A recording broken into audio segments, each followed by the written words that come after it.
Fresh off my first half marathon, it went really well.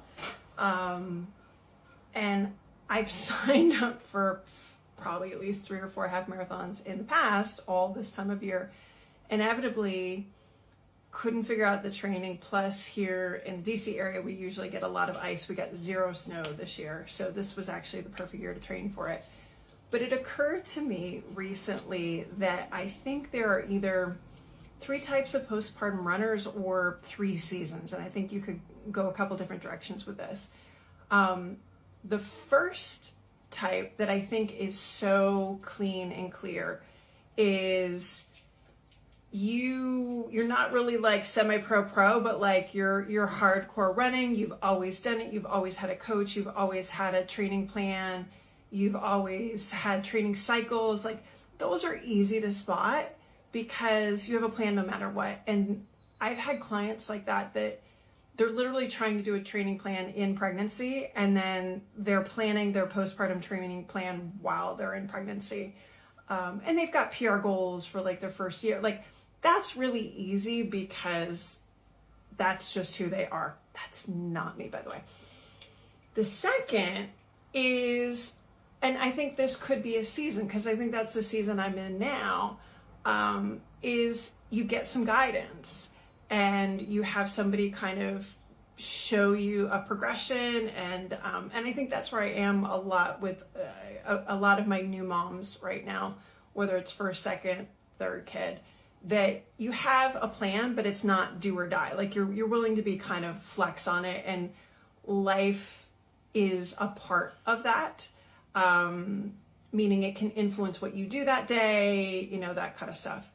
And then the first kind is, I think, what I've probably inadvertently been, but I'm also seeing a lot in other types of moms, that you've always run, not so much, like you'll do races, but you'll do it for stress relief, or better yet, weight loss. That's a big one.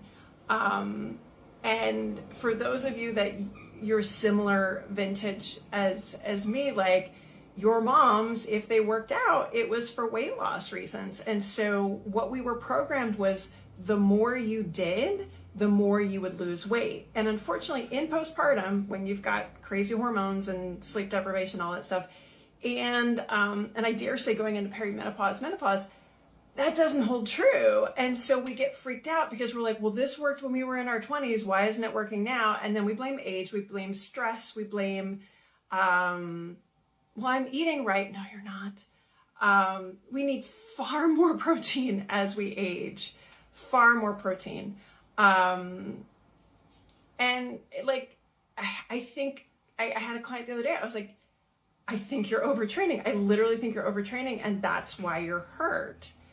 And just to give you an example, so I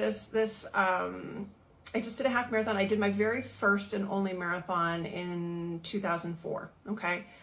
I think I did one of those, like, you found something online, or I found it in a book, because that's what we did back then. And as I was training, after I think more than like 13 miles, I started to have hip pain. A year and a half later, had hip surgery. Very, very long story. This is pre-kids. And I look back at that, there was no emphasis on strength training back then. And this is like pre-kids. So skip ahead, whatever year we're in now. I said to my coach, I said, look, I know you've got running programming 4 times a week.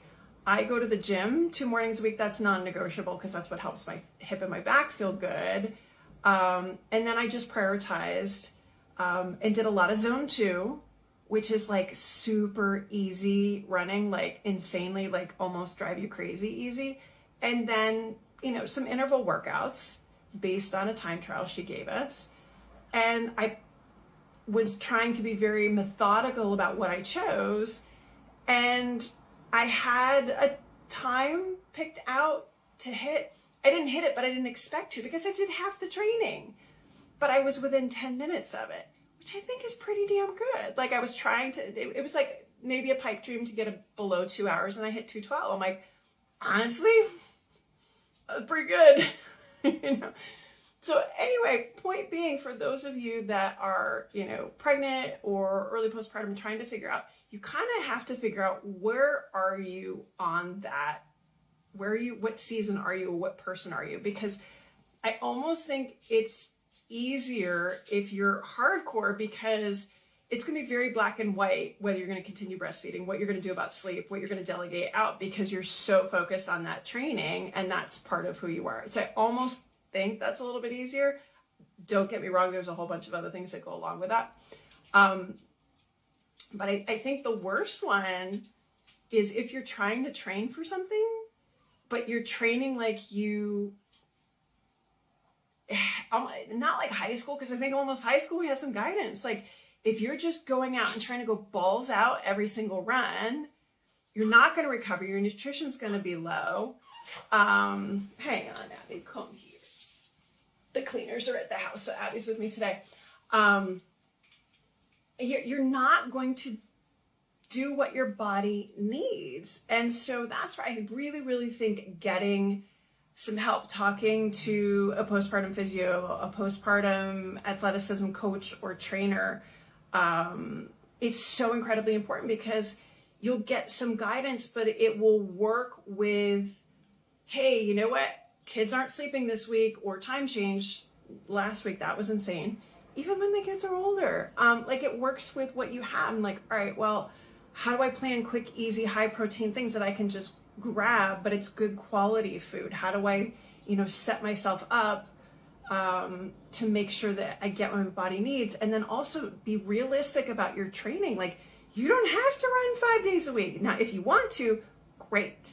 If that's for mental health reasons, I'm all on board. But you have to go balls out 5 miles, 5 days, 7 days a week. You don't. You're going to break yourself down that way. And I think the big difference is, like, we know so much more about training. We know that we need to have strength training. Those zone 2 runs are incredibly important for our cells to recover. We can just be so much smarter about how we run. And that's how you get to be, I'm almost 47, and I did pretty good. And for me, I'm happy with it, because I know what work I put in. Could I put more in? Yeah. But I also didn't have to rearrange my life. And, I still could kind of work through things. So again, when you're in your pregnancy and you're trying to figure out what postpartum is supposed to look like, feel free to have some flexibility there, but it's so incredibly easy for somebody to just be like, hey, tell me about your sleep, tell me about your nutrition. If you want to hit this goal, you probably only need to do this many types of this sort of workout. This is exactly what you do. I'm all about brainless workouts these days. Like, I went to the gym this morning and I was like, okay, I'm just doing the workout. I'm going to go light because I'm still sore and I'm still in recovery. But it's just somebody telling me what to do. Take advantage of that. It's so incredibly important, but you can use it to be intentional. But I dare say so many of our moms are overtraining because they don't understand their physiology. They don't understand that what we used to do in our 20s, if you ran, you'd lose X amount of weight. It doesn't work anymore because you got so many other factors: sleep, nutrition, demands, lactation, all that stuff that's a different variable. So I'm curious as to what are you doing? Like, do you have somebody that you're working with? And I know for some people, like, coaches might be off the table. Hey, I did a group program, very reasonable price-wise, extremely reasonable. You don't have to do one-on-one unless you want to. But tell me what you're doing. Are you doing group? Are you doing individual? Are you doing DIY? And how is that going? Because this theory I have is, like, I think there's ways to find what level of guidance that you need and what level of support that you need. But I'm so tired of moms setting these goals up and not hitting expectations, but the expectations weren't right in the first place. They were never going to meet them with how they set themselves up. And I hate guilt. I don't like giving it to anybody. I don't like feeling it. So how do we set up guilt-free, postpartum return to expectations? But anyway, tell me who you work with. If you don't work with anybody, DIY, all that good stuff. I'd love to hear from you. Hop in my DMs. Happy Monday.